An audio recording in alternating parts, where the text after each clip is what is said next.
In their efforts to supplement their candidates, Tim Walz has really been the attack dog for the Harris campaign, hitting J.D. Vance and Donald Trump really hard. In comparison, J.D. Vance has been the Trump explainer-in-chief, trying to really soften Trump's image and explain his more incendiary comments and critiqued proposals. For weeks, Vance and Trump and the Trump campaign have been making baseless claims about Haitian migrants. And he was asked to explain some of these claims, and here's what he said.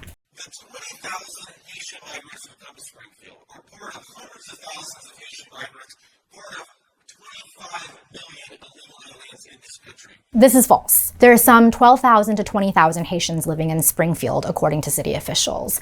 Some are long-term residents with green cards, and others came through what is known as humanitarian parole, and others were granted temporary protected status.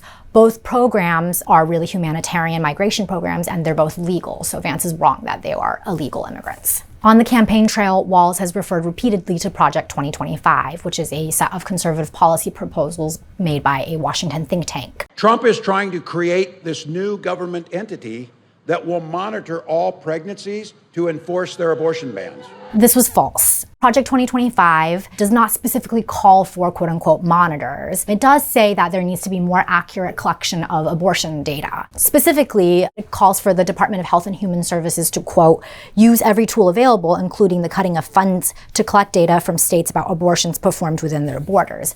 That data collection conducted by the CDC is currently voluntary, but it does not require quote-unquote monitoring of pregnancies, as Walz said. Tuesday's vice presidential debate was a good example of how Vance and Walz play their various roles on the campaign trail, but also how they use facts, or in some cases don't. And here's Tim Walz making a quip and an attack on Donald Trump. And Donald Trump hasn't paid any federal tax in the last 15 years. This was exaggerated. House Democrats have released and published Donald Trump's taxes. In the first 3 years of his presidency, he paid $1.1 million in federal taxes. In 2020, he didn't pay any taxes. A previous New York Times investigation found that in the 15 years prior to his presidency, he didn't pay taxes in 10. So Mr. Walz has a point that in many of those years, Mr. Trump hadn't paid taxes, but he did pay some taxes. Vance was a smooth talker, but he really strayed from the facts far more than Walz did. One of the most striking moments was when Mr. Vance really made revisionist history about Trump's role in the Affordable Care Act. Here he is claiming that Trump actually saved it instead of trying to repeal it.